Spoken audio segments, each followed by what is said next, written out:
ہمارے آج کل کے بچوں نے ایک مسئلہ بڑا پکا یاد کر لیا ہے، کہتے مولانا پیر صاحب پسند کی شادی کرنا جائز نہیں؟ میں کہتا ہوں صاحب اور بھی بڑی چیزیں جائز ہیں، صرف ایک ہی شے جائز رہ گئی ہے، رسول پاک صلی اللہ علیہ وسلم سوائے اللہ کے کسی کے پابند نہیں، کسی کے پابند نہیں۔ اور جناب سیدہ خدیجہ الکبریٰ رضی اللہ تعالیٰ عنہ نے پیغام نکاح دیا، یا رسول اللہ میں شادی کرنا چاہتی ہوں، حضور کسی کے پابند نہیں، پر میرے محبوب نے فرمایا میرا چچا میرے والد کی جگہ ہے، میں اپنے چاچا سے پوچھ کے تمہیں جواب دوں گا۔ یہ ہے پسند کی شادی جو میرے نبی نے بیان فرمائی ہے۔ تو سارا کچھ کراس کر کر کے گزر جاتا ہے، یہاں تو حال یہ ہے کہ پالنے والا کوئی اور سائے میں بیٹھنے والا، باغ تیرے دی کر کر راکھی میں ساری عمر گزاری، جدوں اے پھل پکن تے آیا تے لے گئے ہور بپاری۔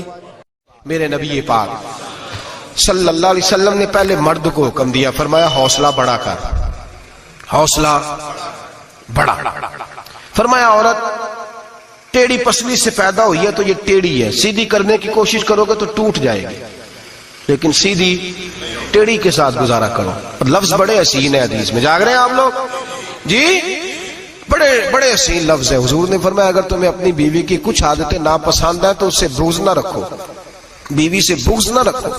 اگر کچھ عادتیں ناپسند ہیں تو کچھ ایسی بھی ہوں گی جو تمہیں بڑی پسند ہوں، جو پسند ہے ان پر توجہ کرو۔ ڈاکٹر اقبال، علامہ اقبال کہتے ہیں میرے پاس ایک آدمی آیا، اس نے آ کر کے کہا کہ میں اپنی بیوی کو طلاق دینا چاہتا ہوں۔ پہلے اس نے مرضی کی شادی کی، میں بات شروع میں کہہ چکا ہوں، بچے نوجوان انہوں نے ایک سنت بڑی حفظ کر لی ہے، کہتے ہیں مولوی صاحب سنت ہے مرضی کی پسند کی شادی کرنا جائز ہے۔ میں کہ صرف یہی جائز نہیں، اور بھی بڑی سنتیں ہیں، کسی اور پہ بھی توجہ کریں آپ حضرات، اور بڑی ذمہ داری سے بات کہہ رہا، نوجوان زیادہ غور کریں اور باقی جوانوں تک میری بات پہنچائیں۔ شادی بیاہ کے معاملے میں جذباتی پن کا کبھی مظاہرہ نہ کریں۔ آپ کے اندر کتنے بھی جذبات موجزن ہیں، یہ 2 3 4 منٹ کا رشتہ نہیں کہ ٹھیک ہے آپ دوست بدل لیں گے، یار بدل لیں گے، گاڑی بدل لیں گے، یہ نہیں جوتا ہے یہ فٹ نہیں آیا تو بدل لیں گے، یہ زندگی بھر کا معاملہ ہے۔ اس میں بزرگوں کی، سیانوں کی اور حکمت والے لوگوں کی رائے لیں، اس کو سمجھیں، پرکھیں، پھر نکاح کا فیصلہ کریں، اس کو کبھی جذباتی نہ لینا زندگی میں۔ نوجوان جذباتی ہو کے معاشرے کا، میڈیا کا شکار ہو کے شادی کرتے ہیں، پھر اسی تیزی کے ساتھ وہ ان رشتوں کو توڑ دیتے۔ میرے نبی پاک صلی اللہ علیہ وسلم نے فرمایا بغض نہ رکھو، کچھ عادتیں اگر ناپسند ہیں تو کچھ ایسی بھی ہوں گی جو تمہیں پسند ہوگی۔ ڈاکٹر اقبال کہتے ہیں ایک شخص میرے پاس آیا، میں لندن میں وکالت کرتا تھا، اس نے آ کے کہا کہ بیوی کو طلاق دینی ہے۔ میں نے کہا میں تجھے جانتا ہوں، تو نے تو پسند کی شادی کی ہے؟ کہا ہاں، اب میں طلاق دوں گا۔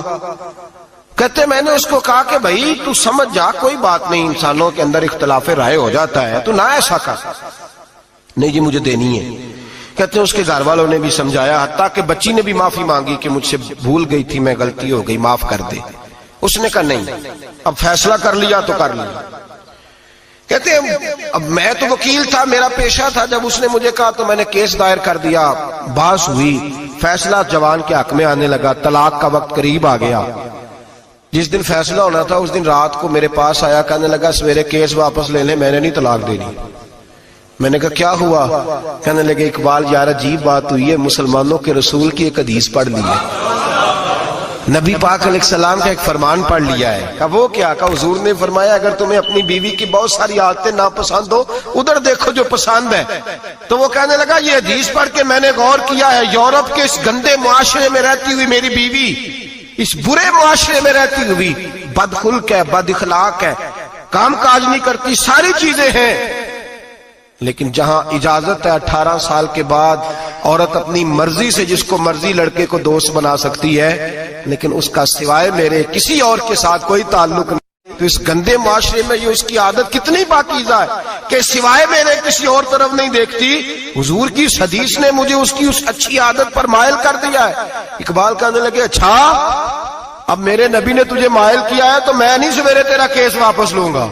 تم کیوں نہیں لے گا؟ کہنے لگے پہلے کلمہ پڑھ میرے رسول کا مسلمان ہو جا، پہلے کلمہ پڑھ نبی پاک کا جنہوں نے تیرا گھر ٹوٹنے سے بچایا ہے۔ تو میرے بھائی مرد حوصلہ کرے، دلیری کرے۔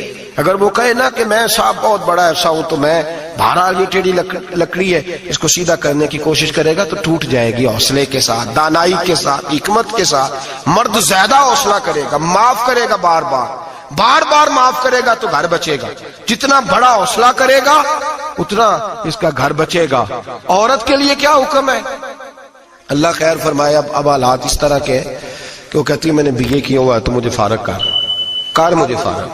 اور عورت اشتعال انگیزی بھی دے لیتی ہے، اس کے لب و لہجوں میں بعض اوقات اتنی سختی ہوتی ہے۔ مائیں بہنیں ناراض نہ ہو، لیکن ایک شعوری بات کر رہا ہوں۔ آ کے لوگ مسئلہ پوچھتے ہیں، کہتے ہیں طلاق ہو گئی تو 3 طلاقیں دی تو کیا؟ میں کہا بھائی ہو گئی طلاق۔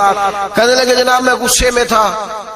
میں نے کہا طلاق تو خیر غصے میں ہی ہوتی ہے، لیکن مرد غصے میں طلاق دیتا ہے، غصے میں ہی دیتا ہے۔ لیکن ایک سوال میرے ذہن میں ہے، مرد کو غصہ کون دلاتا ہے؟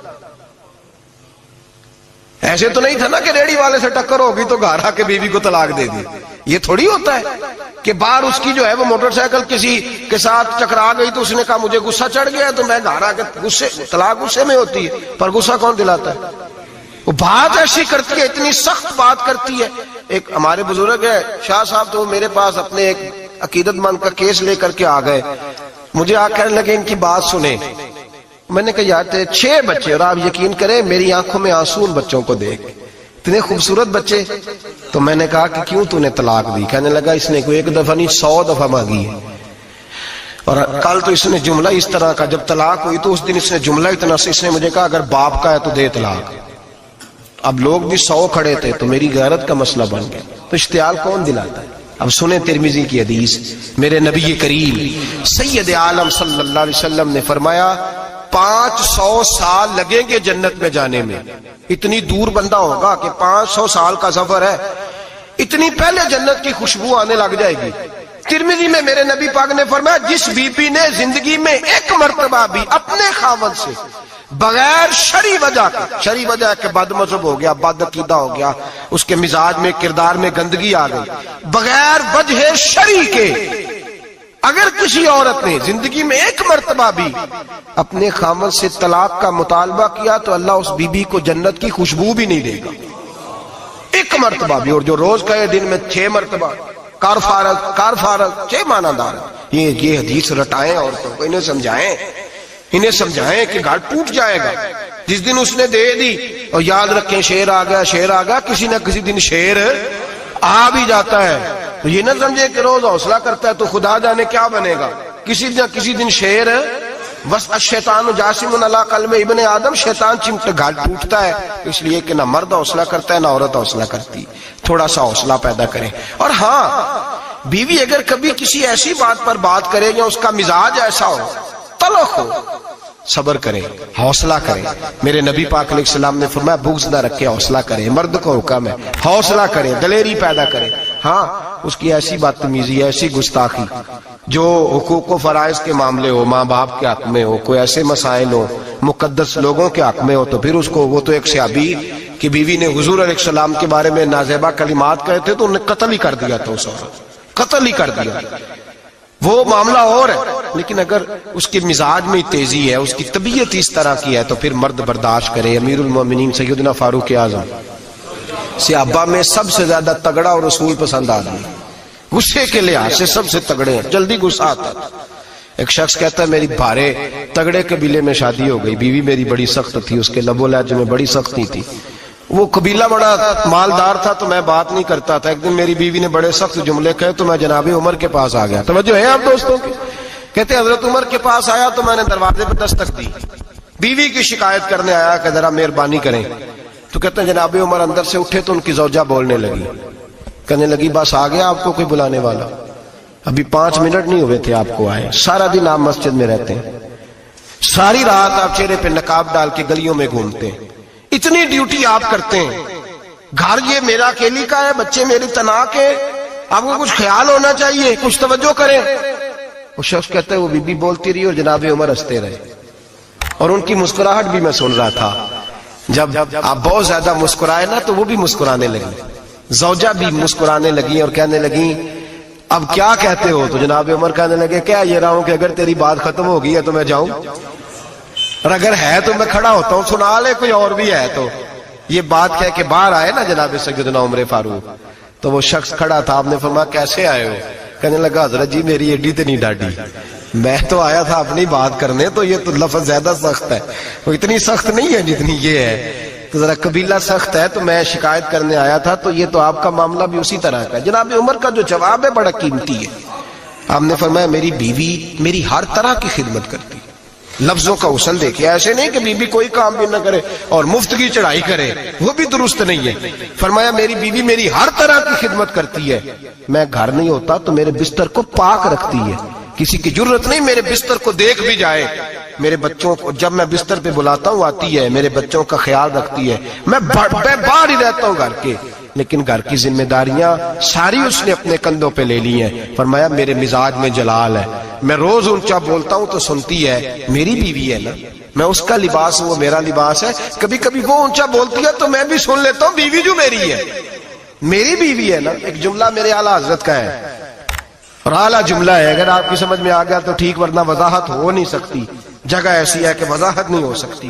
اعلیٰ حضرت فرماتے ہیں جب میاں بیوی ہوتے ہیں، اس رشتے میں کوئی ان کے پاس وہ کسی کے سامنے نہیں ہوتے، عجیب معاملہ ہے کہ جب جھگڑا کرتے ہیں تو ساری دنیا کو بتاتے ہیں، لڑائی کرتے ہیں تو ساری دنیا کو شامل کر لیتے ہیں، جب تو میاں بیوی تھا تو کوئی شامل نہیں تھا۔